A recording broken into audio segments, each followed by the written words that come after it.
Yeah, I'm excited about this panel discussion. It's personal to my heart, and I've worked with each of these individual providers and organizations, so I'm very excited about it. I'm happy to say just a couple of housekeeping things that Candace just said is this is recorded, so it will be edited and it will be then made available through the center, also through the registration portal. If you're registered, I'll send out the link. It'll probably be within about 7 to 10 days.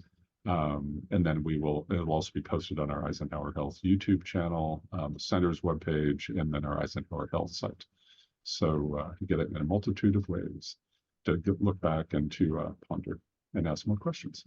So I'm happy to introduce Jorge Rodriguez, who is here in our Rimrock facility here with Eisenhower, and he'll tell you more about, as his presentation starts, more about who he is and how he's working with us to help in all the areas we're going to be talking about tonight. And we also have Donald Gardnier, who's a personal friend and also a colleague that I've had the pleasure of working with over many years now in the GI side of the house and I mean the primary care as well. So there's that aspect which he'll bring to the table. And then we have David Russo, who is the founder and CEO of Cheeky Charity, and a personal friend who we got involved with him as Eisenhower here in the market to introduce him.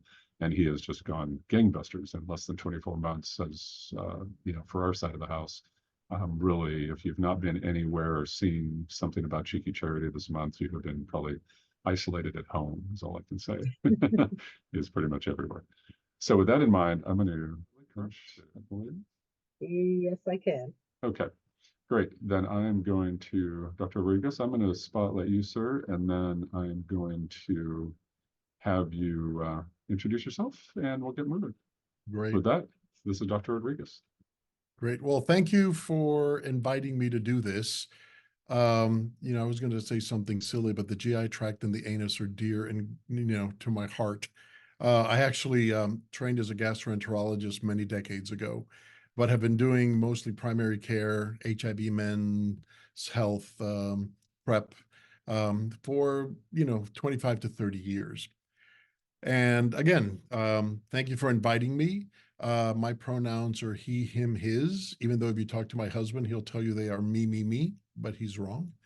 We'll go from there. So I think it's really interesting today that we're going to talk both about anal dysplasia, anal cancer, and colon cancer. And a lot of people don't really know that differentiation and what is what. So I try to make it super simple for people, saying that the anus is the doorway and the colon is the hallway. And they both have different diseases, but they both are super important because, well, they both could be deadly and they could be early on completely painless. So you have no symptoms.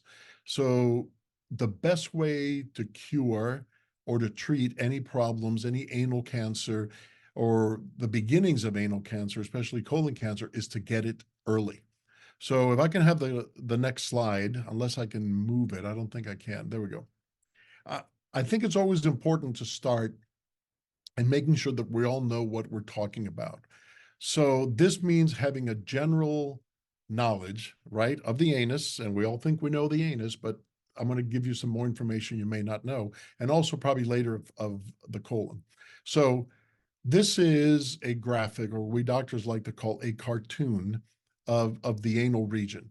And I'll go into more detail later, but notice that there is a difference in sort of the tissues or the look. The first couple of inches in the anus is basically the same tissue as you have outside in the skin.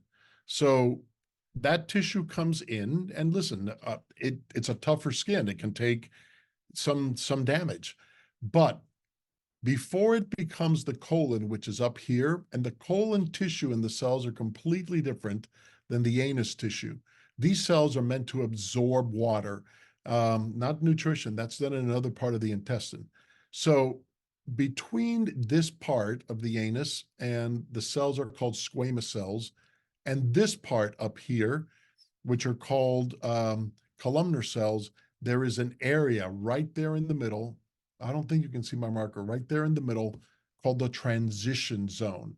That is where the cells are changing from the hard squamous cells at the bottom to the colon cells at the top. Why is that important? Because those cells are multiplying very quickly, or more so than other parts of the body. And it is in that transition that we're going to have the first notices, the first indication that cancer may be coming sometime in the future. So when you have an anal pap smear, an anal cytology, when you have a scope that goes up there, this is the area that we need to reach so that we know exactly what's going on. So if we can have the next slide. Okay. So again, I think it's super important. And this one is off for me. I hope the slide is good for you guys and gals, but we have to use a common vocabulary, right? Otherwise, we don't know what we're talking about. Dysplasia means a change in the cells. And that's the first thing that we're going to see if somebody is susceptible or may get anal cancer. It's a change in the cells. And this is, if something's bad is going to happen, this is where we want to find the changes, because here is where we can do the most good and be the most proactive. So basically, dysplasia is a term used to describe the presence of abnormal cells within a tissue or an organ. It's not cancer yet, but it may sometimes become cancer. And then the dreaded C word. Cancer is a disease caused by uncontrolled divisions of cells in any part of the body.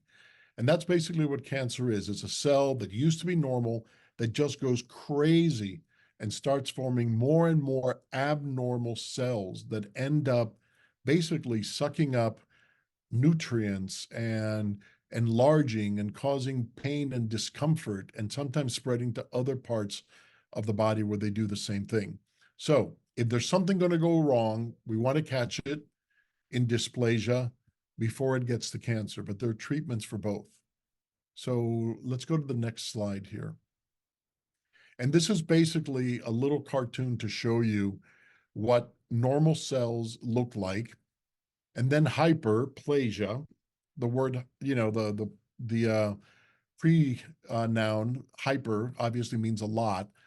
So before you get to cancer, you're going to have hyperplasia, meaning that for whatever reason, all right, these cells are now out of control and they are multiplying and you have many of them. And then dysplasia, and this is something that a pathologist will see only at a microscope.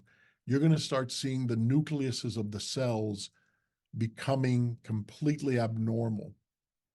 All right. And if they continue to multiply and become abnormal, then it becomes cancer.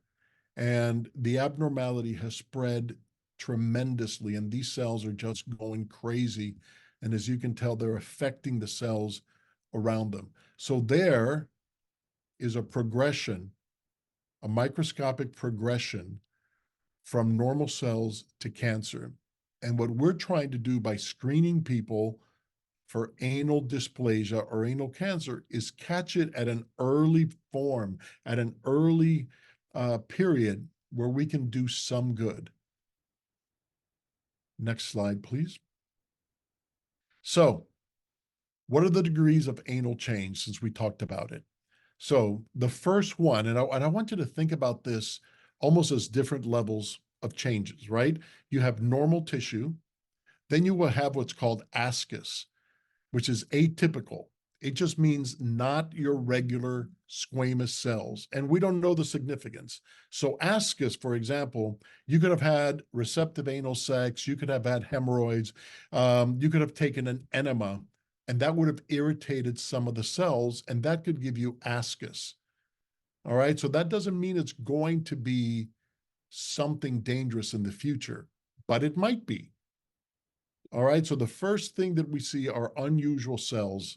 In other words, atypical squamous cells of unknown significance called ascus. Don't ask us. All right, let's have a little fun here. And then the next change is called low-grade squamous intraepithelial lesions. We're going to call it low-grade SIL. This is the next step. So these changes are no longer, we can look at them microscopically. They're no longer because of hemorrhoids or inflammation or anal sex. These changes are real, but they're minor. All right. They're just low grade. The good thing about low grade and ascus is that you can still treat it without the treatment being really very violent with potential side effects. The next stage, as you might have guessed, is called high grade changes. And again, this is something that a pathologist, someone that will look at the cells, knows what these cells are about. So you may ask, so what's the big deal? What's the big deal in knowing whether it's low grade or high grade? Well, the big deal is that the treatment for each of those is different. And for low grade, you may not have to take or have something as aggressive as perhaps high grade. All right, then the next one is called carcinoma in situ. Fancy doctor words. It's basically the beginnings of cancer localized to a certain area. Why is this even a good thing? Well, because if it's localized, almost like a skin cancer, you can burn it off, you can remove it, you can excise it. And then that goes to the final stage, which is anal carcinoma.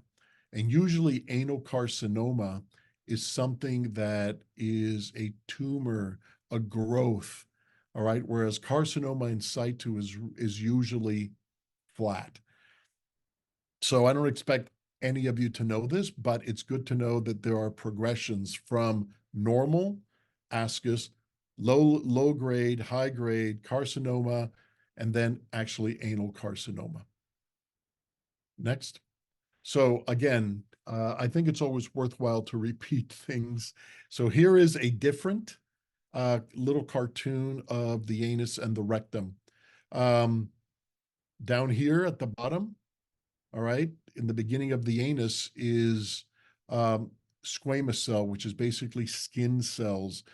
Let me tell you something. And this is not, if you feel a mass this low down, it probably is already anal carcinoma because it means that it has grown to the point where it's a tumor. And that's completely different than warts, by the way. We can talk about that later. So notice you have the bottom part, the sphincters, and then this area here, the transition zone, that's where we need to put the actual probe to check for any cells. And then above that is the rectum. So how long is this area? This is probably from the beginning of the anus to the end of the transition zone. We're talking about 3 to 4 inches on the average. Next slide. So how frequent is anal cancer that we're talking about it, right? And is it even an issue? Well, sure. It's like we say, it may be not frequent, but man, it's 100% if you have it. So in the United States, in the general population, anal cancer is considered fairly rare by physicians. So what does that mean? The latest statistics are from 2 years ago, 2022, and there were only 9,290 reported cases. But of those, 1,300 people ended up dying. So that's what, maybe a little bit under 20%, right? 15%, which is pretty high when you consider it, the percentage from people that have it, the people that die from it. And then some studies suggest that the incidence, in other words, how frequent anal cancer occurs in men who have sex with men, gay or bisexual men, and especially those living with HIV, we forgot a parenthesis there, can be 40 times greater than the general population. So in certain populations, men who have sex with men, people who are living with HIV, perhaps 40, and perhaps men who have sex with men who have HIV, even higher than that. So let's go for the next slide, please. Okay, so what causes anal cancer? And it's interesting, this morning, I was at a conference. I was at another Zoom meeting where the lecturer talked about the latest information that was given at a conference called CROI.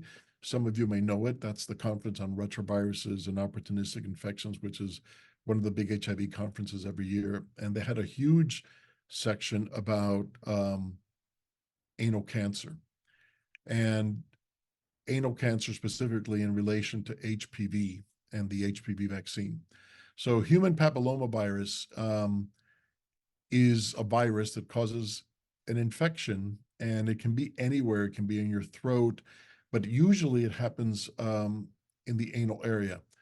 And it is a sexually transmitted infection that is a significant risk factor for anal cancer. As a matter of fact, this talk that I was at today said that HPV causes approximately 71% of all anal cancers. So what could cause the other 71%? Genetics, irritation, smoking even. Smoking here, not anal smoking, but just smoking, nicotine can cause a lot of damage. So know that there are many strains of human papillomavirus, of HPV, but certain strains in particular of HPV are the ones that are most associated with causing anal cancer. And those are types 16 and 18. So if you've gotten any of the HPV vaccines, Gardasil or anything like that, they all contain at least types 16 and 18 in there that have been attenuated or are not infectious. So HPV can cause changes in cells of the anus, leading to development of precancerous lesions and eventually anal cancer. But HPV can also cause, by the way, head and neck cancer, throat cancer, and many other different types of cancer. Just as an aside, for those of you that have been around a while and know what Kaposi sarcoma is, right? It's one of the skin cancers that's associated with HIV and AIDS. That one is caused by a derivative of herpes virus, the herpes 8 virus. So my point is, viruses can definitely lead to cells acting abnormally and eventually causing cancer. Next slide, please. So how do we screen for anal cancer? So you go to your doctor, you go to your nurse practitioner, you go to your nurse, and they are going to do what is called a Papa Nicolau or PAP smear of the anus. And you don't have to prep. In other words, you don't need to have enemas. As a matter of fact, please don't take enemas the night before. We are healthcare professionals. We're used to all this. And like I mentioned before, taking enemas could actually give us a false test, a false ASCUS test. So you're going to go to the healthcare professional's office. You're not going to be prepping. We're going to ask you to take off your lower part of your garments. And then while you're on your side, we're going to insert a soft nylon bristle into the anus. And again, far enough to reach that transformation zone. Now, we can lubricate it with a little bit of water, but we can't use lube. We can't use anything because it'll change the results. So once we've put it in far enough for what we think is far enough, we're going to swirl it a little bit. We have to swirl it because we need some cells to get on that bristle. And then we will gently remove it, and then we'll put it into formalin, which is a material, which is a liquid that actually freezes the cells so that they can be looked at by a pathologist. How long does this take? This will probably take a minute to 2 minutes at most. And does it hurt? Well, I guess it depends on you, and actually us, but it is going to be uncomfortable. But again, it's just a few seconds of discomfort that may save your life. Let's go to the next slide, please. And this is basically what it looks like. All right, so we will not be using the pink one. All right, so there are two of them here. The bristle is the first one here that's gray and has this little fuzzy stuff here.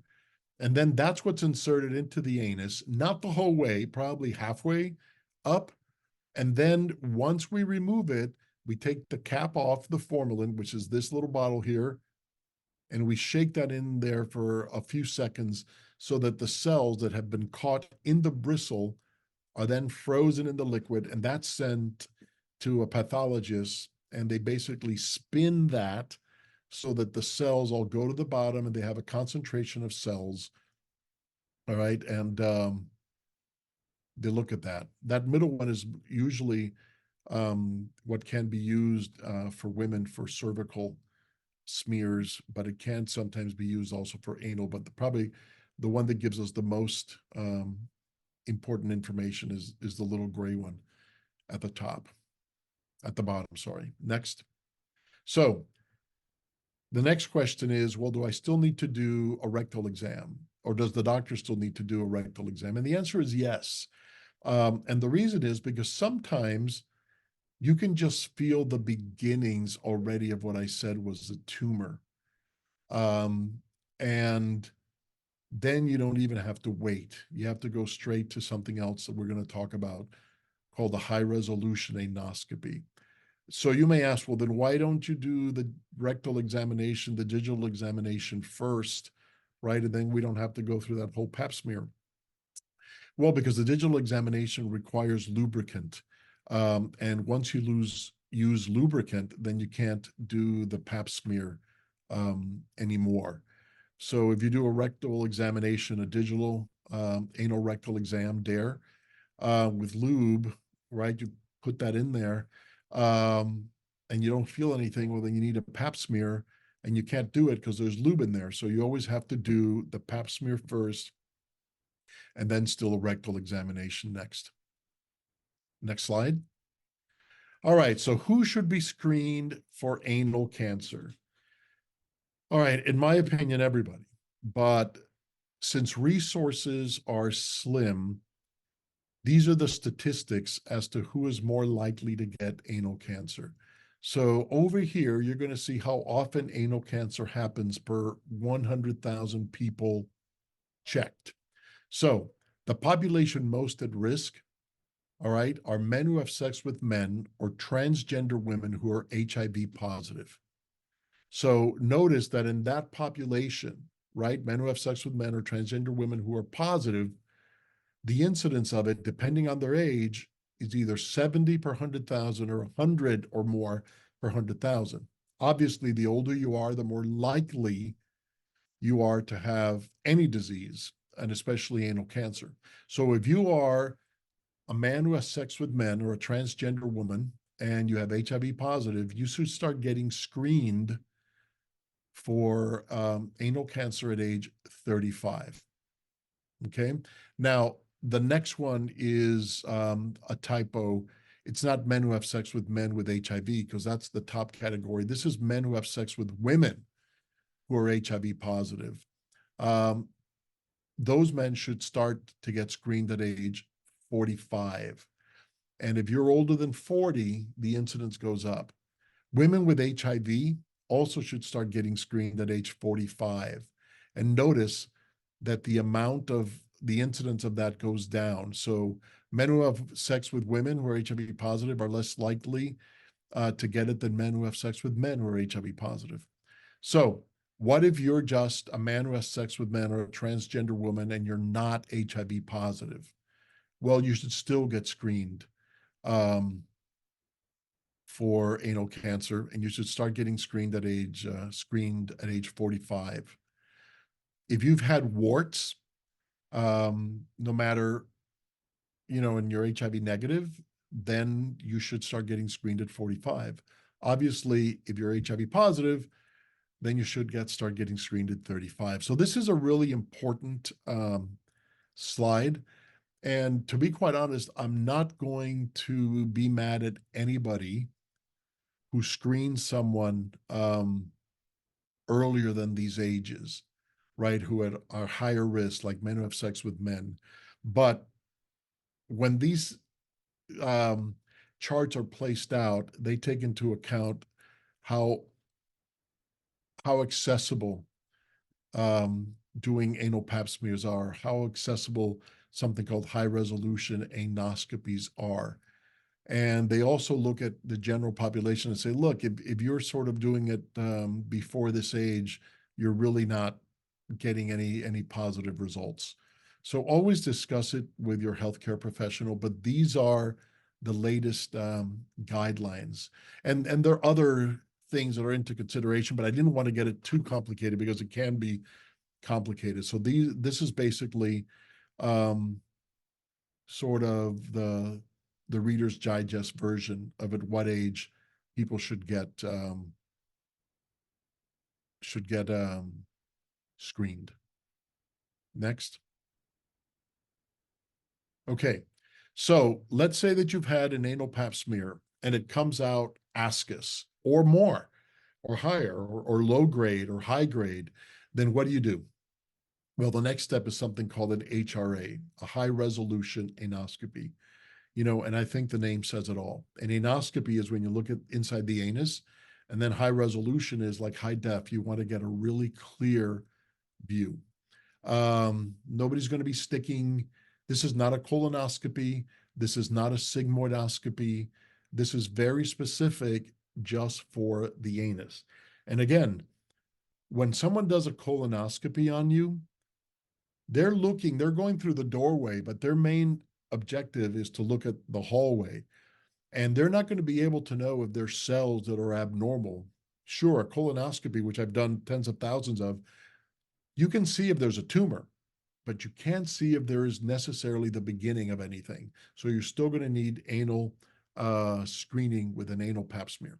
So high resolution anoscopy is basically an anoscopy with magnification.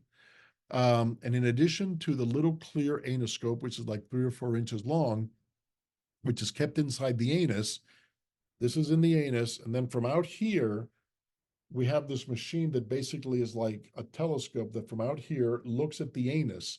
All right. That doesn't have to be inserted. And it's called a colposcope. Women who have cervixes and uteruses know about this because that is usually what is done in a pap smear. So why is this done? Well, because we want to see suspicious areas much better.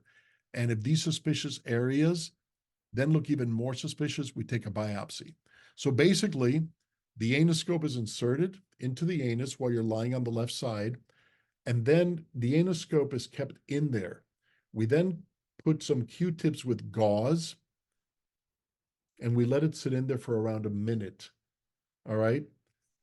If there are cells that are abnormal, because remember, they're replicating so quickly, they're going to pick up, they're going to pick up some of that acetic acid and some of the stain, and they're going to look different than the rest of the cells. So abnormal cells that are replicating quickly are going to react with these dyes that we put in there, and they're going to appear white. All right. Then once from out here, we see that, we put in a biopsy forceps and we take very small samples of that area. And that's going to tell us definitively whether there is something precancerous or cancerous there. So let's go to the next slide. I tried to give you as much of a visual as possible. So with a blue glove here, that's the anoscope. And that is what's going to be inserted into the anus. All right. And then the inside little spear thing there, for lack of a better word, is going to be removed. And all you basically have is a plastic area in the anus. All right. And then the next one is what we do. We look from the outside. Obviously, you're not going to have your pants on. But that's just the way, that they had this, so people wouldn't be embarrassed.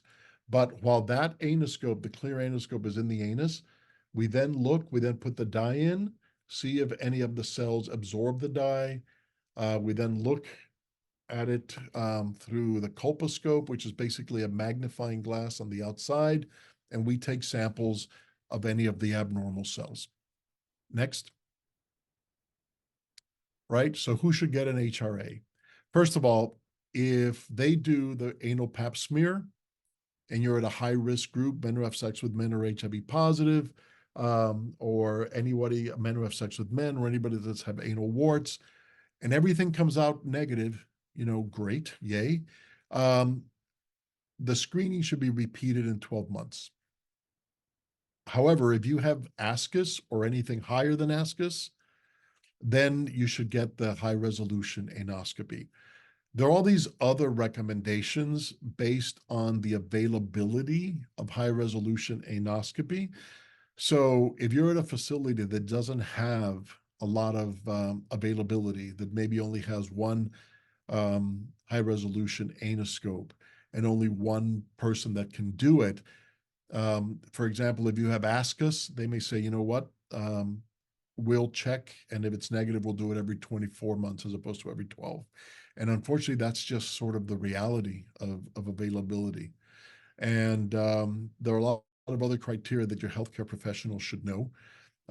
For example, whether you have been exposed to high risk HPV or things like that. But the rule of thumb is that if you have ascus or more, then you need a high resolution anoscopy.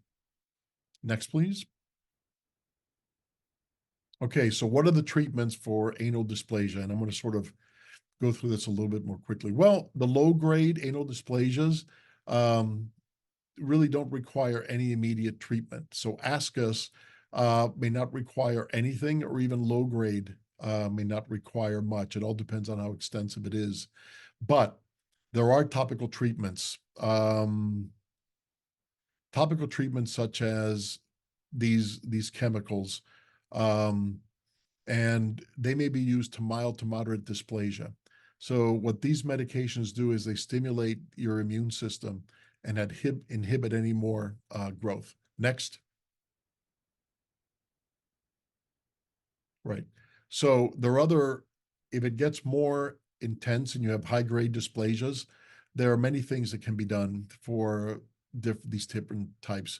You can electrocauterize the abnormal areas of the anus. Now, you have to realize that once it gets to this point, you then have to go to a colon rectal surgeon usually that can map out what areas of the anus have all the bad tissue. And somebody asked, yeah, 5FU is a chemo, correct? And it's a localized chemotherapy to kill those abnormal cells. Or you can freeze those cells, or sometimes you can laser them, or if you have to, you can surgically remove those cells. And again, it all depends on the extent, how extensive the precancerous lesions are. It all depends what is recommended to you, and it all depends what it is that you choose to have done. So there are many different options. So all of those should be presented to anyone that has dysplasia for them to choose what works for them. And the healthcare professional should be very honest and say, look, this one works better than this one. Even this one's more aggressive. It may cause you more pain, because as you can imagine, none of this is going to feel good. And it isn't like a broken arm when you don't, where you can put it in a splint and not use your arm. You're going to have to use, your anus. You're going to have bowel movements. So it is going to be very uncomfortable for a while. Next. And again, there are many other things. There's something called photodynamic therapy, which involves a photosensitizing agent and light to target and destroy abnormal cells. And this is sometimes used for high-grade dysplasia. Next. And there is chemotherapy for anal cancer that has progressed. And the reason for that is when you have full-blown anal cancer, your physician or nurse practitioner may want to do something called the PET scan to see if it has extended past the anus, in which case, obviously, treating just the anus isn't going to do anything. You have to receive chemotherapy in the body through the veins that it's then going to go throughout the whole body. That's unfortunately what causes side effects. But that chemo is going to be absorbed by the cells that are replicating the most quickly first. That be cancer cells, but also hair cells, intestinal cells. That's why people get nausea and vomiting with chemo. And then there's also radiation therapy. And sometimes radiation therapy can be used alone, but you can imagine that radiation therapy may cause burning of the anus, burning of the area around the anus, including the intestine. And if anything else, I hope I'm making a case for getting tested early so that if you can avoid these options, then avoid them. Next. All right, so what role does an HP vaccination play? All right, so HP vaccine works in preventing anal dysplasia. And some of the information that I heard today, for example, just getting one dose of the HP vaccine can work for 16 years. And there was a Danish study that they quoted that said that people that have gotten HPV vaccine compared at all ages, at all comers, compared to those that gotten 10 years later, if they followed them for 10 years, the people that got the HPV vaccine were 75%, 75%, that's a lot, less likely, all right, to get anal cancer. So right now, the HPV vaccine is recommended. The FDA recommends it for anybody at age 11 or 12 before you're exposed, supposedly, and you can get them up to age 26. So I just asked the doctors here that do HIV care and infectious disease specialists, up to what age do you give a man who has sex with men or anybody that might be at high risk the HPV vaccine? Their answer was the same as mine, which is at all ages, at all ages. Because listen, you may have already been exposed, but you may not have. So getting the vaccine is really not going to do any harm. And the big problem, the big challenge that we face is getting it approved by insurances. Even though a lot of the pharmacies around here are now sort of giving it. So do I recommend it? Yes, absolutely, at all ages. Next.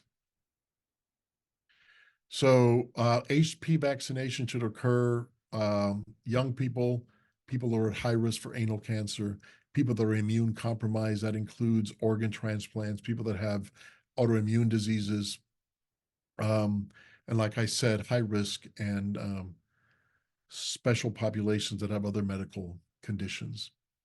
Next. So what are the preventative measures for anal dysplasia and cancer? One is the HPV vaccine. Pure and simple, that's probably the best one. Safe sex practices, obviously that helps. PrEP does nothing to prevent HPV, as you know, or chlamydia or gonorrhea. Yes, absolutely wonderful. It prevents HIV 99.7 or 99.4% of the time when taken correctly. And what's another thing that can prevent the evolution to anal cancer? Well, regular screenings, just like we spoke. So anal pap smears, digital rectal examinations, they can help and detect and manage this condition early.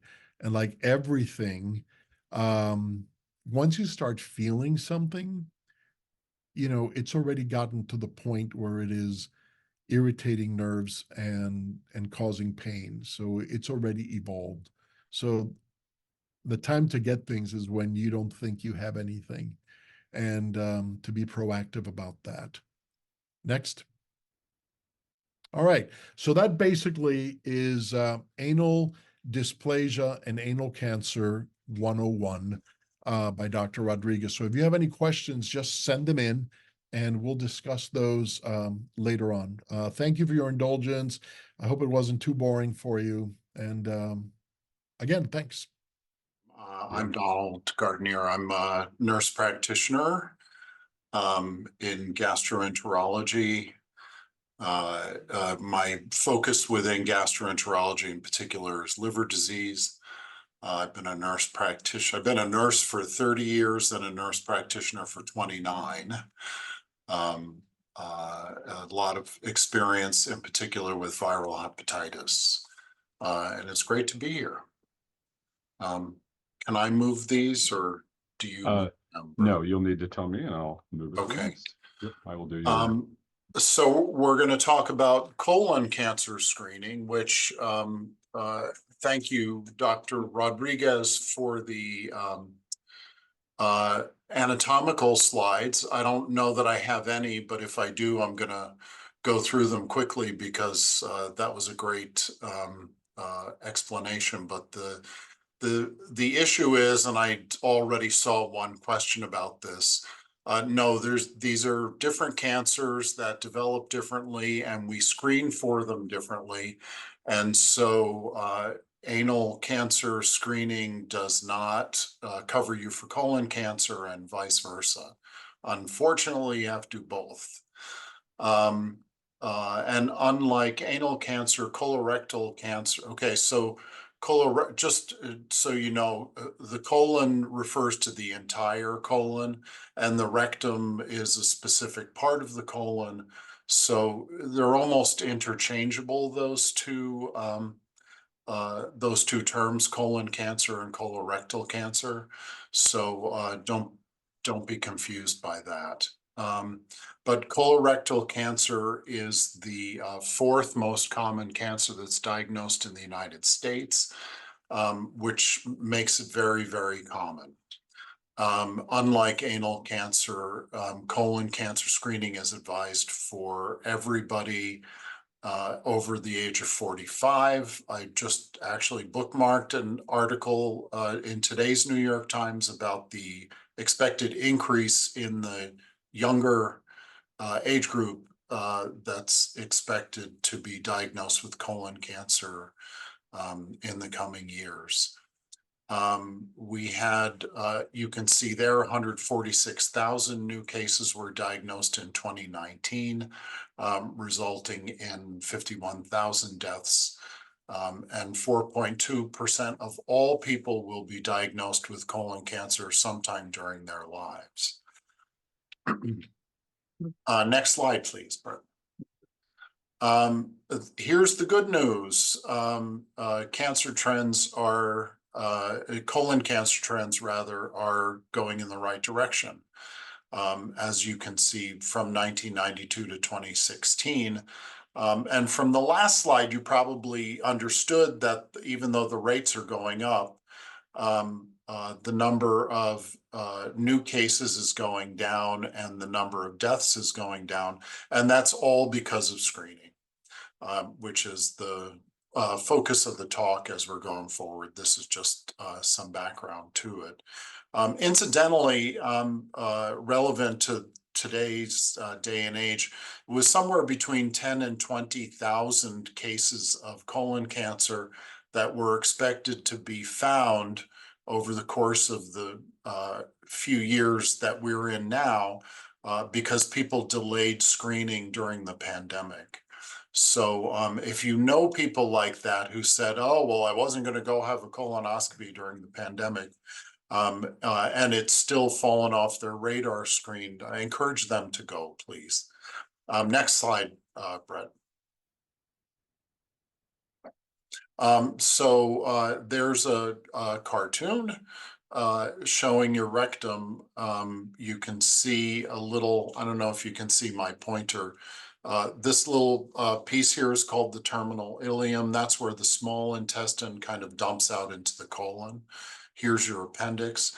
And then stool travels through your colon, first through what's called the ascending colon, and then across your upper abdomen through the transverse colon, and then down the left side. Remember, this colon belongs to a person who's looking at you, so it's left and right.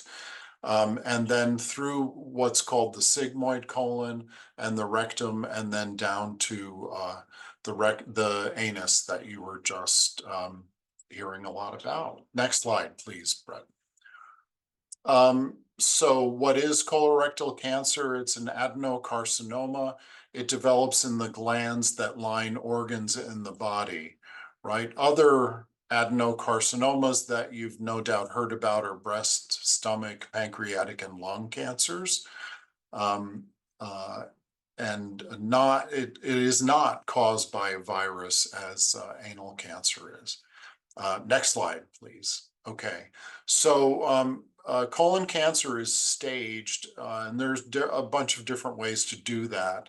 the staging that is. And I picked this one because I think it's the sort of the easiest to understand. So these are surveillance, epidemiology, and end results, or SEER stages, right? And stage 0, you'll see back here, is cancer that's completely isolated to the outside of the colon wall, right? It's localized, it hasn't started spreading yet. Here's stage 1. You can see it's infiltrated a bit into the colon wall.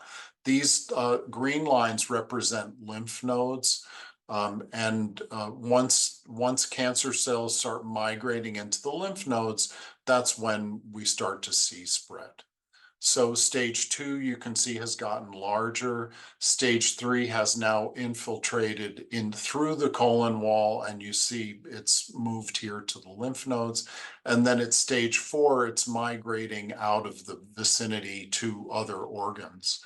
Often liver is next after the cancer migrates away from the colon. Next slide, please, Brett. Why are these stages important? Well, mostly because the earlier you find something, the better off you are. And that goes back to Dr. Rodriguez's point about if you wait until you have symptoms, which could be pain, but in the case of colon cancer, rectal cancer could also be sudden change in bowel movements, blood with your bowel movements, and a number of different symptoms. And as good as cancer treatments have gotten over the years, you can see that the likelihood that someone's going to be alive 5 years after their cancer has been diagnosed varies quite a bit, whether it's diagnosed early or late, right? So a localized cancer, you have a 90% chance of 5-year survival, which is probably about the same as if you weren't diagnosed. No, it's higher than that, but it's not 100%, right? There are no 100% guarantees in life. Whereas if you're at that final stage, you're only got a 14% likelihood of surviving 5 years. So you don't want to wait till you have symptoms, is the point. Next slide, please, Brent. So what is screening? Screening is just what we said, right? It means looking for something before you feel anything, before you have any symptoms. And it increases the chance that you can either prevent the cancer or find it at an early stage. Colon cancer is easier to screen for compared to some other cancers, and there are a few reasons for that. First of all, we have higher risk in a specific population. So we isolate screening to people in a certain age group. There are some exceptions to that. Every time they revise the guidelines, they get a little bit more complicated. But the point is that screening is targeted to people who are at the highest risk. There are, with colon cancer, these things called polyps, which are precancerous. So they're not cancer, is the point to that. They have not developed into anything dangerous, but they could. And most of them won't, but some of them will. It's almost like getting a warning sign that cancer might be coming. And the other thing about colon cancer is, relative to other adenocarcinomas in particular, it tends to progress pretty slowly. Next slide, please, Brett. So what are polyps? These are those precancerous growths, right? Not all of them are precancerous. In fact, most of them are not. But they are small abnormal growths of tissue. If you know what a skin tag is, they're very much like those. They can look like bumps or be mushroom shaped, except of course you can't see them because they're in your colon. By age 60, you have about a 25% chance of having a colorectal polyp. So they are very common, right? A quarter of people will have them at some point in their life. There are different types of polyps, including completely benign ones. But some of them can turn into cancer over time, and most of the time that's a significant amount of time. It's not, 1 week to the next. Next slide, please. So here's the progression, right? Once again, on the left-hand side of your screen, you'll see green, benign, and on the right-hand side, it's malignant, right?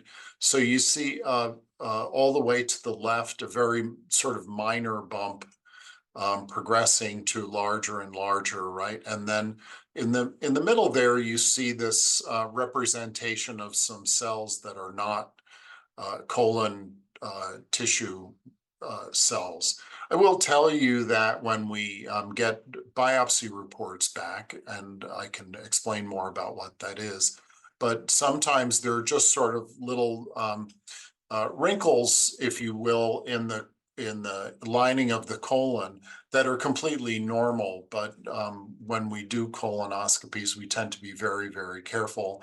So sometimes we call those things polyps. And then when we get the pathology back from the lab, they actually aren't polyps. They're just, like I said, little wrinkles of normal tissue.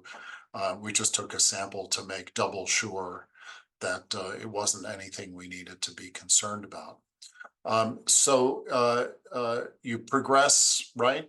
Especially those first three on the left-hand side, those are all almost always polyps that can be removed with the same scope that we do the exam with. Once they're starting to be precancerous, they usually have a certain look to them. And then we often need to do a follow-up colonoscopy or some kind of further procedure, right? And then to the right, you see the adenocarcinoma that was also represented in the previous slide about an invasive stage 4 cancer. Next slide, please. So how do we screen for cancer? Well, there are a whole bunch of different ways. And probably the most famous one, the one that everybody's heard of, is something called colonoscopy. Most of us who have colonoscopies don't see what the scopes look like, but there's a picture of one over to the right, very small one, right? There's something called a CT colonography, which is a CT or a CAT scan of the colon, and sometimes referred to as virtual colonoscopies. These are our visual tests. These are where we're actually looking at the colon either directly or through an imaging test. Then there are stool tests. One of them is called a fecal immunochemical test or a FIT test. A stool DNA test or Cologuard, you see the Cologuard box at the bottom. These are so colonoscopy is good for anybody who's at risk for colon cancer. The CT colonography, FIT test, and Cologuard are only indicated for people who are at average risk. And I'll tell you who's who in a second. In the past, you may have had something called a flexible sigmoidoscopy. I actually ran our flexible sigmoidoscopy screening program in my clinic for a while until it was no longer recommended, right? And now for quite a while, actually, colonoscopies versus sigmoidoscopies are indicated for colon cancer screening. And fecal occult blood tests. These are the little cards that sometimes people are familiar with, that you put a little smear of fecal matter poop on there and then either bring it or send it back and it gets developed. And this can tell us if there's some blood, perhaps in too small amount to be seen in your stool. And that's a reasonably reliable test for blood, but there can be all kinds of different reasons for blood, not necessarily cancer. So as a cancer screening test, it's no longer specifically recommended. Next slide, please. So we're going to go one by one through these different methods. Colonoscopy, they all have their advantages and disadvantages, right?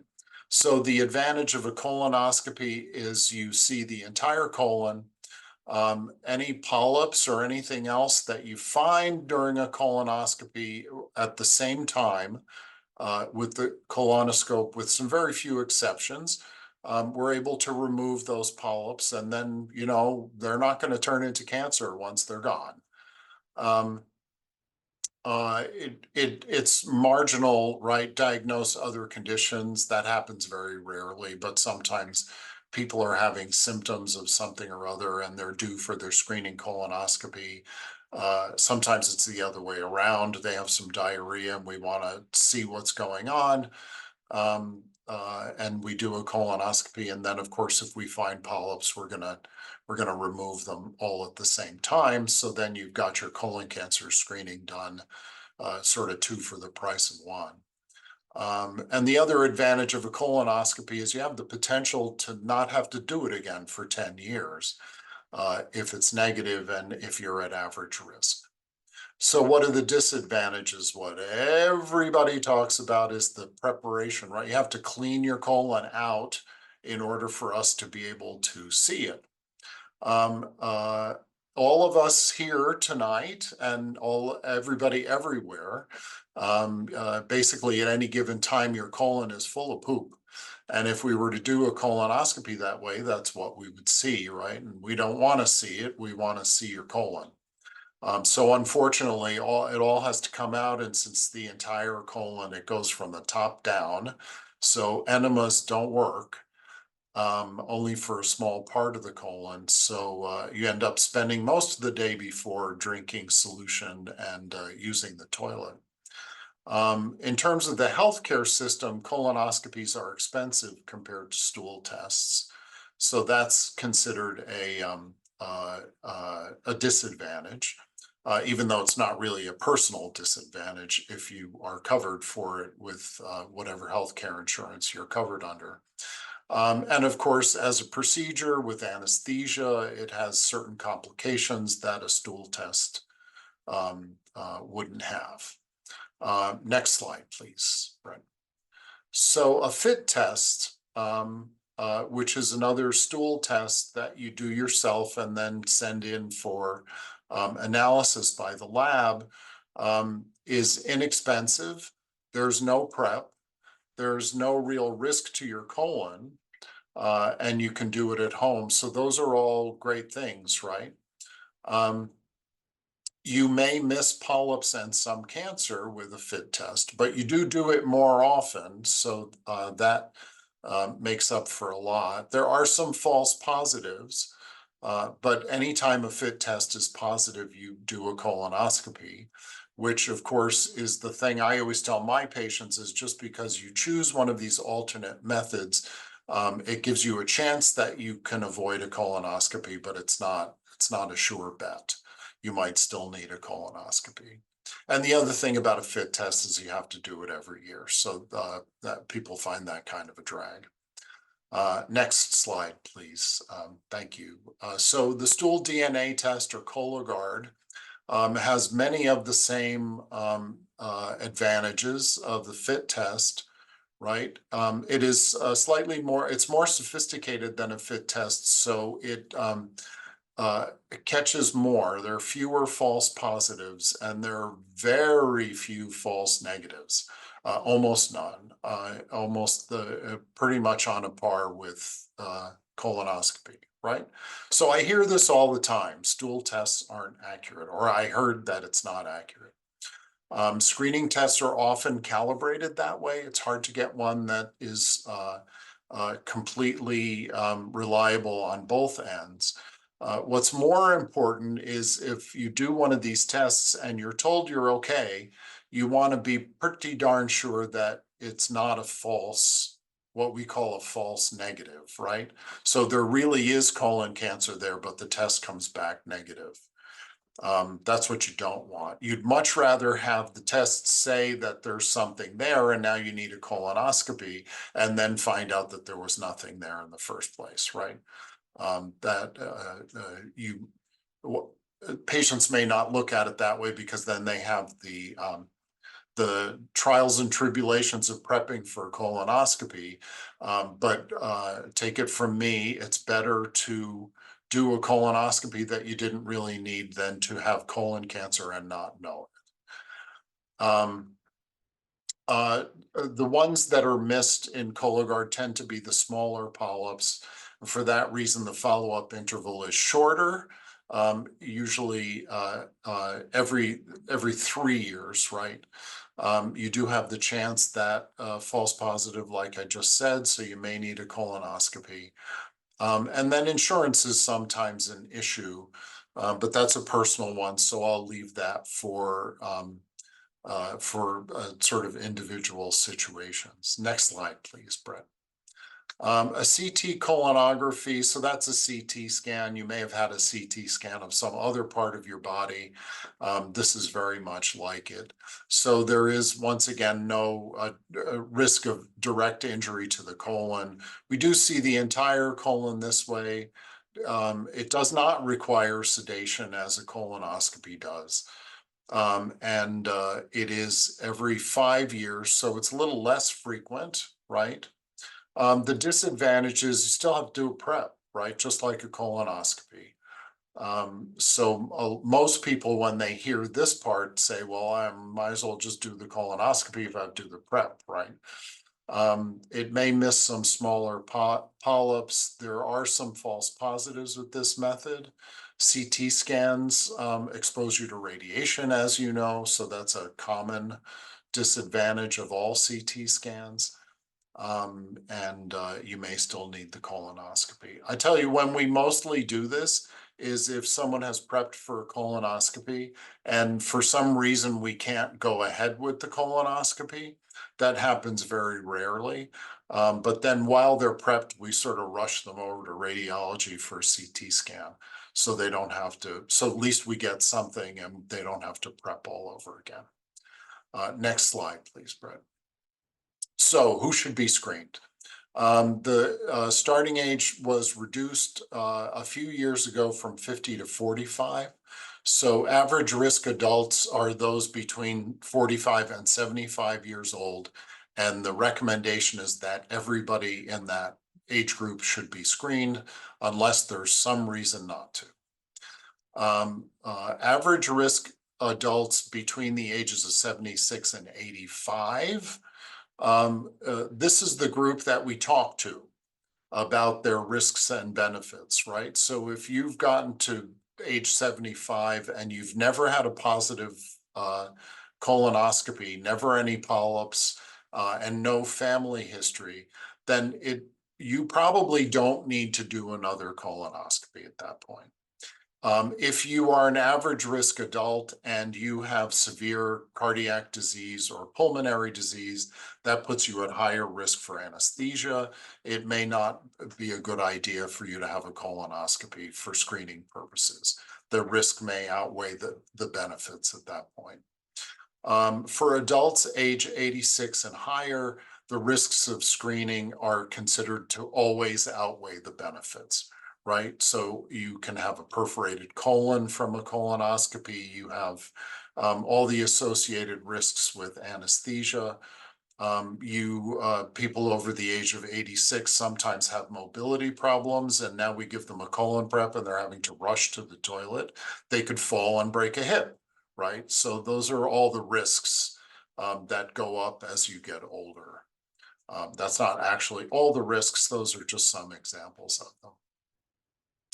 So average risk is, as I said, adults over the age of 45.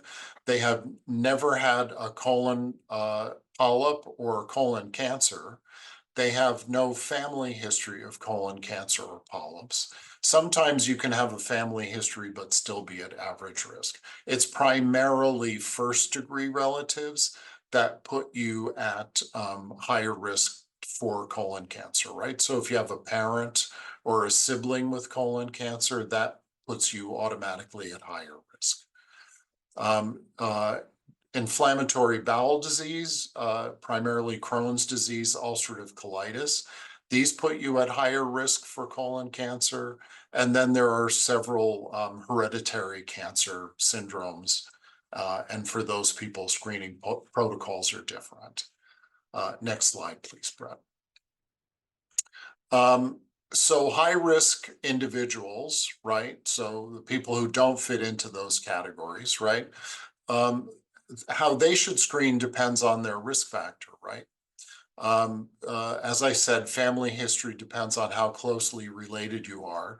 But if you do have a parent or a sibling or a child who is diagnosed with colon cancer, then from the time that they're diagnosed, right, you should be screening only with colonoscopy and every 5 years instead of every 10 years, even if there are no findings on your colonoscopy. If it's your parent, let's say, and they were diagnosed with colon cancer before you were 45 years old, then you have to do some math about what age they were when they were diagnosed. So the recommendation is to start screening at 10 years younger than the age at which they were diagnosed, or 45, whichever is younger, right? So if you have a mother, let's say, who was diagnosed with colon cancer at age 50, then you start at age 40. But if you have a mother who was diagnosed at age 60, 10 years younger would be 50, but then you still start at age 45. There are modifiable risk factors, things that put you at higher risk for colon cancer, such as smoking, excessive alcohol use, and sedentary lifestyle, right? Sitting on the couch all day. The way you screen for colon cancer is the same way as anybody else, but you should stop smoking, you should drink less, and you should get active, right? So that's risk factor modification. Next slide, please, Brett. So those are at higher risk, just to review: people who have had colon cancer or polyps, those with a family history, inflammatory bowel disease. I put 2 of the hereditary syndromes there. Anyone who's overweight or obese, alcohol or tobacco use, sedentary lifestyle, poor diet. Next slide, please, Brett. This is just a review of the family history that I already went over. Next slide. If you are older than age 75, I mentioned this before. Have you been screened in the past? What's your general health? Would you elect to undergo cancer treatment if colon cancer were found?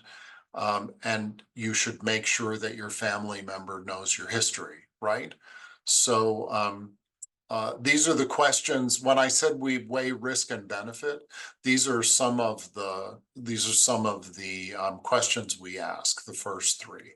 I include the last one because you know, I don't. I actually, even being, you know, in the line of work I'm in, I'm not sure if my mother ever had polyps. I know she didn't have colon cancer. And I know my father didn't have colon cancer, but I don't actually know the results of their colonoscopies. So I encourage everyone to share the results of their colon cancer screening with their family members who could be affected by it. Next slide, please.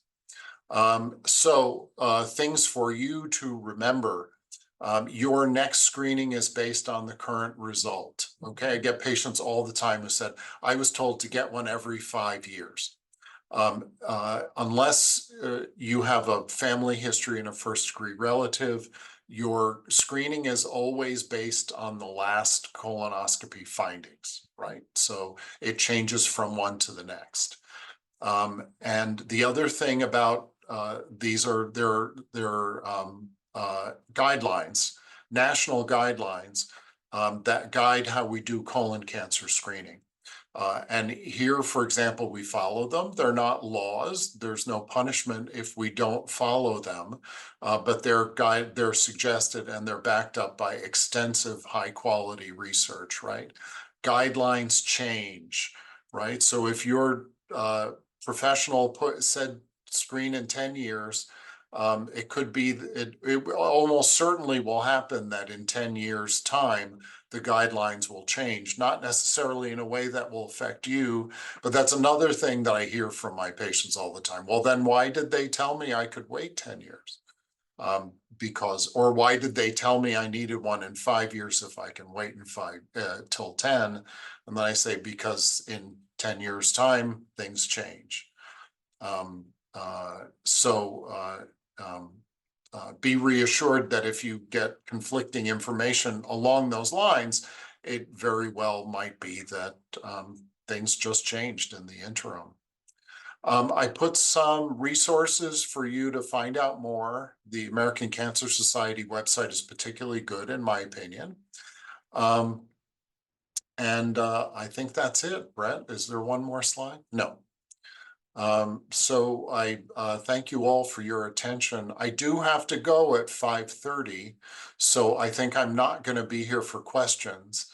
But I will hopefully be able to lean on Dr. Rodriguez for those. Otherwise, I'm going to ask Brett to keep track of them, and I will answer them tomorrow. How's that? Yes, exactly. I know we're running tight on time, but I'm going to get to David, and David will get to yours, and then we will answer all the questions that are in the chat, whether it be live and or also in written when we send it out to everybody. So if you David, can make me the host. Oh yeah, sorry, David. Stuck here. There we go. Yeah, Awesome. you're good. Now it should work. Donald, thank you so much. So yeah, thank you for allowing me to be a part of this. I think Donald did a great job of giving an overview of colorectal cancer. I'm going to talk a little bit about the things that we can and can't control, and go into a little bit more depth about colorectal cancer. So I broke it down into factors that we can and can't change. As Donald mentioned, a family history is associated. There is a family history associated with a certain amount of cases of colorectal cancer. If you have any inflammatory intestinal conditions like Crohn's, IBS, colitis, diverticulitis, those are situations in which you're probably going to be going in for more colonoscopies and get more screening to begin with. But more importantly, or as importantly, is the risk factors that we can change. So staying active, maintaining your weight, if you have type 2 diabetes, maintaining your glucose levels.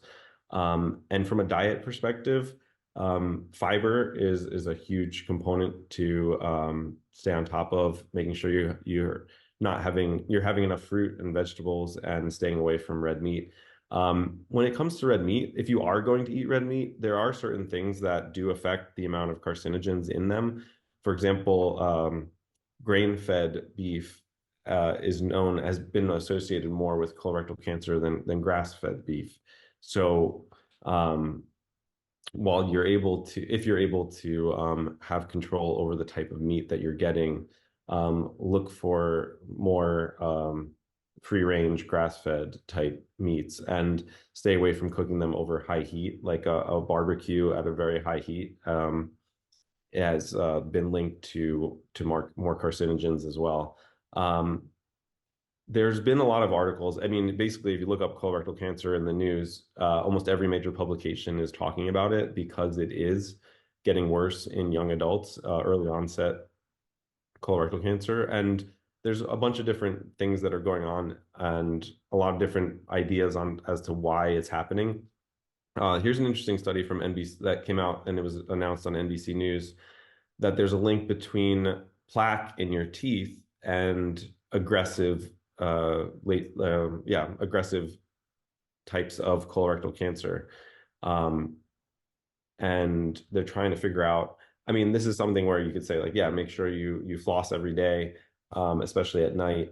But also this is a news that's going to be really interesting to see if they can come up with a marker to look for these types of bacteria from the plaque in your teeth when they're trying to diagnose or detect cancer in people. There's been articles and studies showing about ultra-processed foods being connected to colorectal cancer. which is a lot of the foods that we're eating today. Forbes had it in about junk food being linked to colorectal cancer. So it's basically about moderation and trying your best to stay away from processed foods as much as possible. And then, as Donald mentioned, there was an article that just came out today talking about how more young people than ever are getting colorectal cancer. And they gave a lot of the same reasons as what the other publications have been saying as to potential reasons why. And it specifically said they don't think there's going to be like a smoking gun reason that's going to be uncovered for why colorectal cancer is getting worse in young adults. Just for you to know, something to be aware of are the signs and symptoms of colorectal cancer with unexplained weakness and fatigue, a change in consistency of your poop, if you have blood in your stool, a loss of appetite, unexplained weight loss. And this is extremely important, especially for people under 45 years old that are not going to go in for screening because of it being covered by insurance. This is something, well, it's something for everybody to know. We have support groups here in Palm Springs for the LGBTQ community hosted at the LGBTQ Center of the Desert.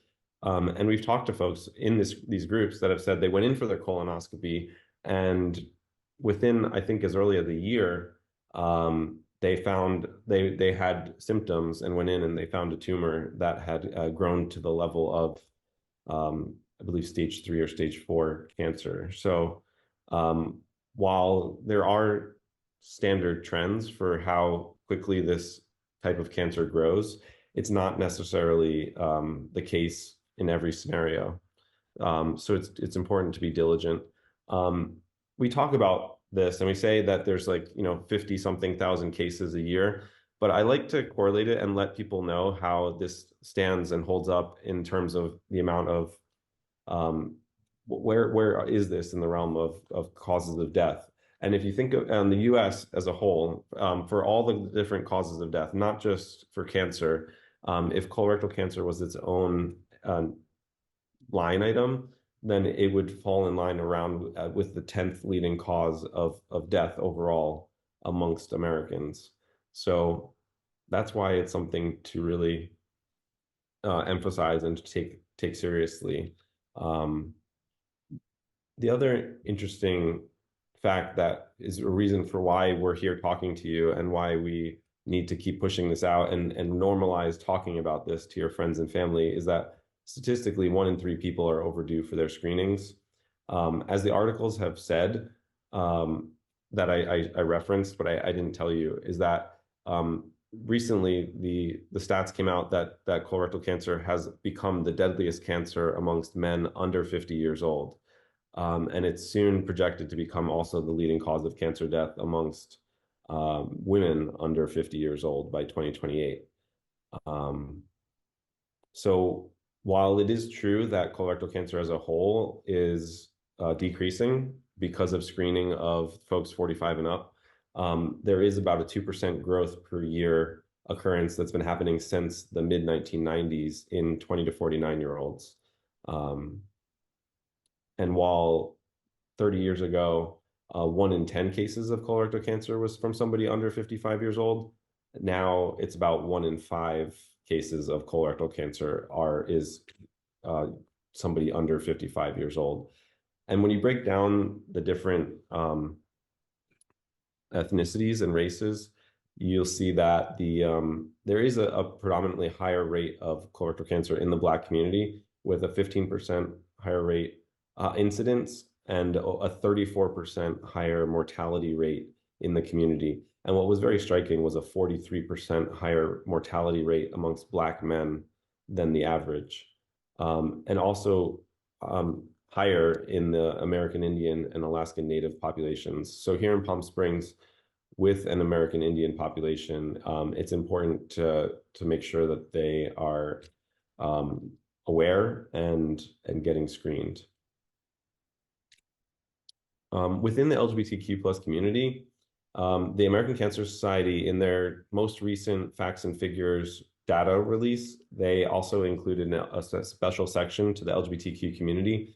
In that, they showed that 1 in 6 LGBTQ folks are not going in for their preventative cancer screenings, and that's 1 in 5 for the transgender community, due to poor past experiences, mistrust, distrust, discrimination, or the fear of discrimination. And that actually has shown to be causing the gay and lesbian community or the LGBTQ community from having a higher incident or prevalence rate of colorectal cancer, where statistically there's about a 14% higher rate of colorectal cancer in the LGBTQ plus community, specifically a 26% higher rate of colorectal cancer in the lesbian community. And that could be due to a lack of going in for screening. So it would like, if you don't go in, the higher propensity of the polyps to grow into something that would be malignant. That's all the information that I have. I know we are low on time, but I appreciate you listening. Thank you. Great, David. Thank you. And thanks for keeping it short, but I appreciate that. A really quick question. Could you tell everybody what Cheeky Charities is?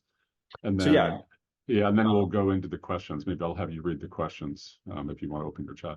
I really appreciate that. Yeah, Cheeky Charity is a nonprofit based here in Palm Springs that focuses on colorectal and anal cancer awareness to the LGBTQ plus community. We're specifically focusing on colorectal cancer this month because March is Colorectal Cancer Awareness Month. And we not only do we provide awareness, but we've started also providing advocacy and support to LGBTQ plus colorectal cancer patients, survivors, and caregivers. So we have support groups the first and third Tuesday of the month here at the center and virtually via Zoom. Great, thank you.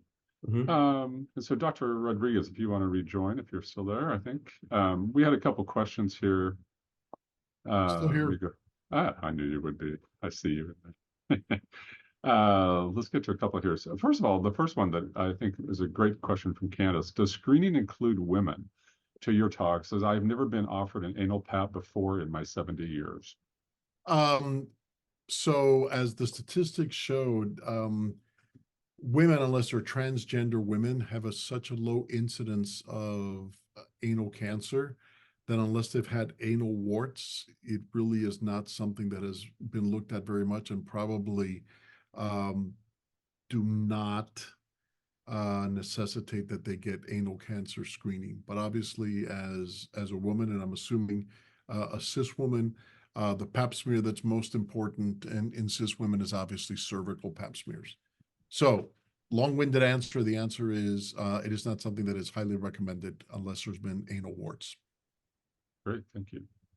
Another one, which I think, is there a good way for us to self-diagnose the difference between warts, hemorrhoids, and anal carcinoma? No. Good answer. Yeah, because look, even I, what's that? Good answer. No. Yeah, you know what? Even me as a doctor that sees that, you know, when I've tried to diagnose it on myself, and I know this is TMI, you know, you never can really get a good look there. I don't care if you have an iPhone, you just can't. I love that. Truly.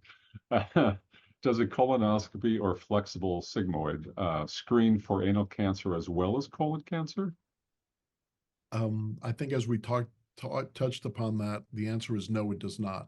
Now, if a colonoscopy can find anal cancer, that means that it is very far along, all right, which means that you have a tumor there. So yes, they would be able to see a tumor, right, as they go in. And actually, one of the last things that is done in a colonoscopy is called a retroflexion, which means that you actually look back at yourself and look at the anus. So that'll pick up large lesions. By that time, it's already anal cancer, or they can see warts. But the early dysplasias, which is what we want to find, no, a colonoscopy will not be able to diagnose that. This one I love. It says, when we see MSM in the screening guidelines, is it only if we're having receptive anal sex and anal cancer? That's from David. That's a great question. Yeah, right. That's a great question because and the answer is no, because when they did those studies, they didn't really differentiate. They didn't ask, and to be honest, I'm kind of glad, because I don't want to give anybody a false sense of security that just because they top, Mhm. they may not get anal cancer. Okay. Mhm. All right, thank you. I know you're seeing the chat, but I can read these. So secondarily, is there any research associating prepping, i.e. douching, with tap water and cancer, removing the mucus lining of the anal canal? Would it be better to use saline or isotonic solution?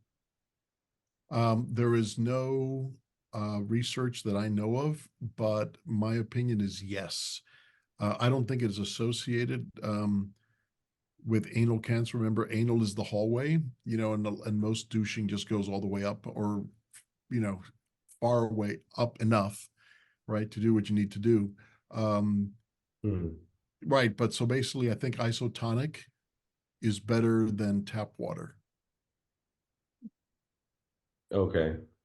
And is that it's like accessible? I've heard of somebody that used like Epsom salt to make a mixture with water. No, I Oh, wouldn't okay.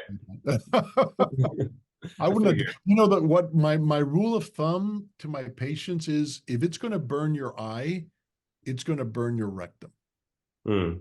because they're sort of similar things, but if for any nurses or anybody that's in the healthcare profession, and in the old days when they wanted to cause sort of like a reaction in the colon, they would use soap, right? And obviously that is an irritant.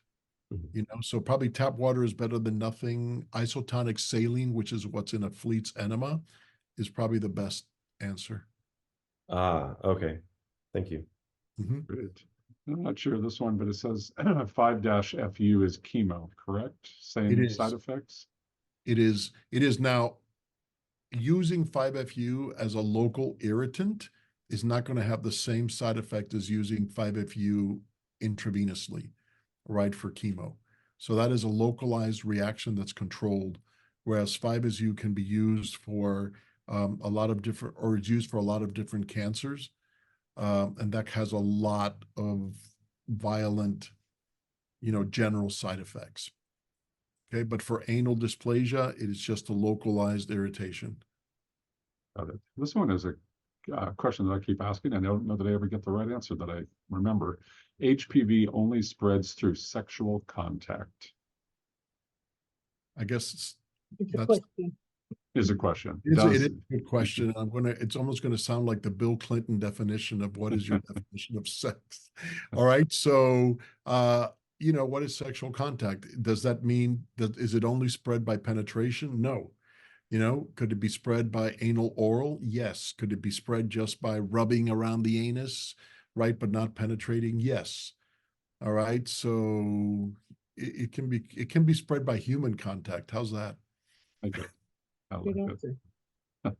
Is there an HPV antibody test that would indicate exposure to HPV? Yes, there is.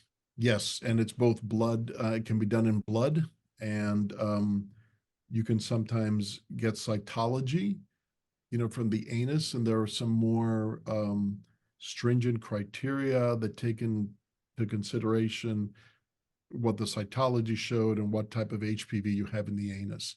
So yes, but here's my recommendation to that. I don't think there's really any point in getting the blood test after a certain age, because chances are, in a huge percentage of us, like over 80 or 90%, we've all been exposed to it. Mhm. Okay. The question is whether it's taken root in an area or not.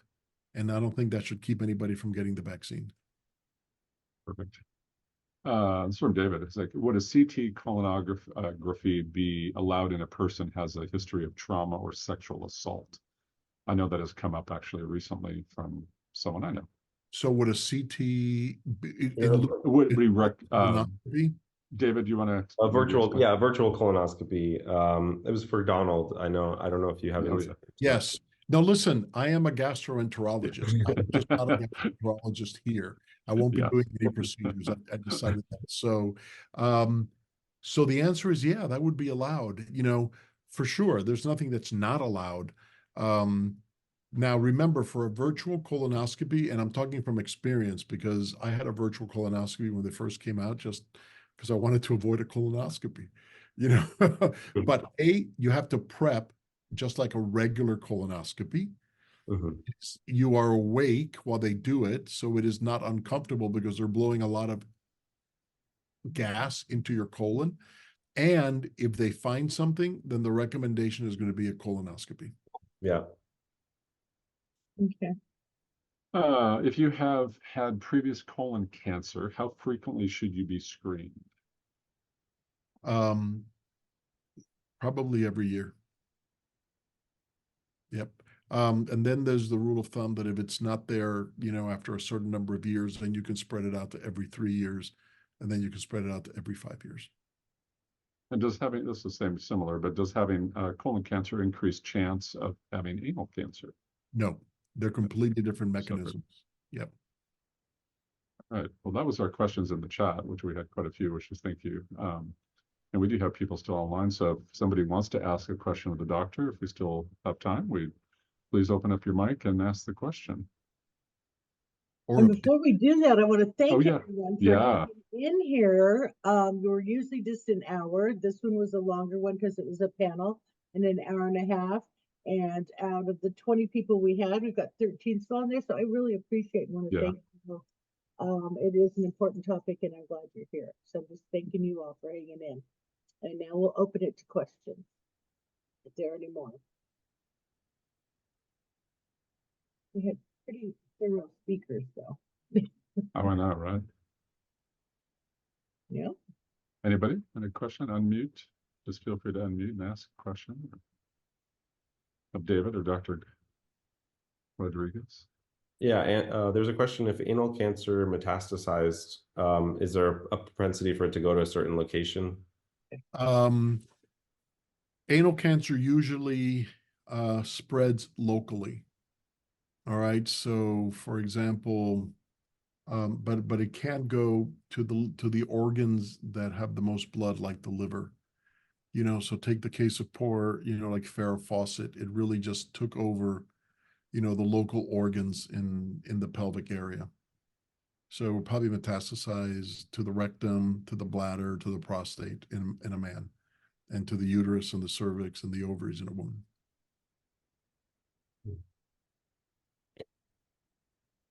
If we have somebody under 45 years old who doesn't want to do a colonoscopy, but they have symptoms, they just can't afford it or whatnot, like will a doctor put through or if it's like they have abdominal pain and it's $1,000 to get the colonoscopy, are they able to ask for a Cologuard? Yes, of course. Yeah. Okay. Now the Cologuard again is not cheap. It's like a few $100s. Mm. And listen, the price of a colonoscopy is not just the doctor's price. That's probably the cheapest part of the whole equation. But you got to remember that there's going to be a surgical center that's charging thousands of dollars. There's going to be an anesthesiologist there. There's going to be, so it's an expensive undertaking for sure. Mhm. Yeah. Another question that came in, are anal rashes a sign of HPV?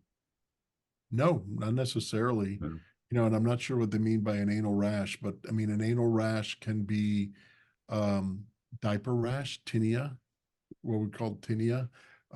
It could be herpes. It could just be a skin rash around the outside of the anus, right? So it really has to be looked at, right? It could be MRSA. So again, it all depends on what the definition of the anal rash is. It's something that needs to be examined and visualized. All right, a couple more. Percentage of patients that do not use anesthesia in colonoscopy. Under 0.1%.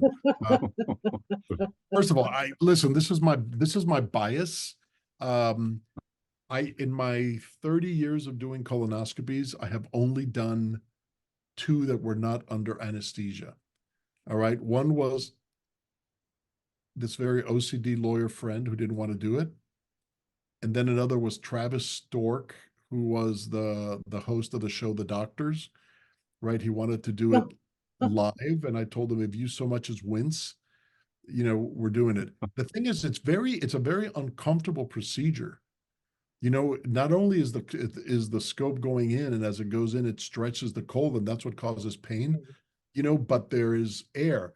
And what you got to remember is if you're in there and you are flip-flopping because it hurts, and you're doing the whole fish thing, your chances of getting a perforation are much higher. All right. And then you're also distracting everybody else in the room.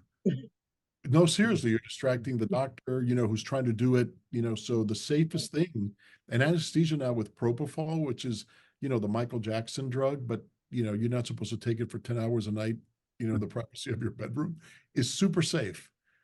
Is super safe. So I would encourage people not to be afraid of the anesthesia and to get the best exam that they can, and that's with anesthesia. Great. I think we'll take this maybe at the last question. What does this result mean? Benign squamous and colonic mucosa with reactive epithelial change. I'm not sure I said that correctly. Is that from a colonoscopy or an anal? This is an anoscopy result. Yeah, it's benign squamous mucosa. So basically, it is benign. First of all, what that tells me, the anal pap smear did not go far enough in, because you don't want squamous cells. Remember, that's the first bottom part. You want to go farther up into the transition zone. So that tells me that that person should probably get another anal pap smear, and they need to go up a couple of inches farther. But the key word there is benign. All right, David, more thoughts from you or anything? Or No, I just appreciate everybody for being on here. And yeah, we're just excited to, as I said, we're all excited to partner with Cheeky Charities and many things to do. But one last thing, David, can you talk anything about the newest grant you just received? Or is that still silent? I just happened to get a text, but I'm just curious. Oh yeah, no. Well, we received two actually. We got a $10,000 grant from the California Colorectal Cancer Coalition to do continued work in the Coachella Valley. And just today, we were awarded a $50,000 American Cancer Society Addressing Barriers to Care grant. It's a 1-year grant to do work in Southern California, and also get steps in place to provide awareness nationally. Congratulations, because those don't Yeah. come easy. So Thank congratulations. you. I really Yeah, appreciate you've it. done good work to get there. And I know you're looking for your support group at the center, correct? You're looking for someone to lead that still. Yeah. Yes. So yeah, we're trying to find a facilitator. We have, through the grant that we were awarded, some funding to help get quality facilitators that can really help provide the right support to local patients, survivors, and caregivers. So if anybody knows anybody, I'd love to connect. Yeah, we'll talk a little bit more about that internally here. And also talk more about 2025 planning. Something we want to do next year is, for March being Colorectal Cancer Awareness Month, is try to figure out how to do better before and after metrics of how does a Colorectal Cancer Awareness Month campaign actually move the needle. So maybe we can work with Eisenhower to see what kind of change we can make in 1 month. Absolutely, happy to. All right, anything last words from you, Dr. I just want to thank you all for putting this together. It was a really neat experience, and I know it's not easy to coordinate, and there was a lot of behind the scenes things with getting the slides together. So thank you for your work and your dedication. Fantastic. Thank you. Candace, any last words? No, thank you. I love meeting Jorge and our Vegas connection with people we know. I know. So that was fun. Yeah, so thank you, everybody. I know this was a long one, but it's a really important topic, and that's why you're all here and hanging in there. So thank you very much, and join us in a couple of weeks for another one. Yep, and we'll be sending out the recording very soon. So thank you Hey, all brother. and have a safe night and a happy Easter for however you celebrate that this weekend with all kinds of costumes. And thanks, Andy and Bob, for joining. Thank you. All right. Bye, everybody. Thanks, everyone.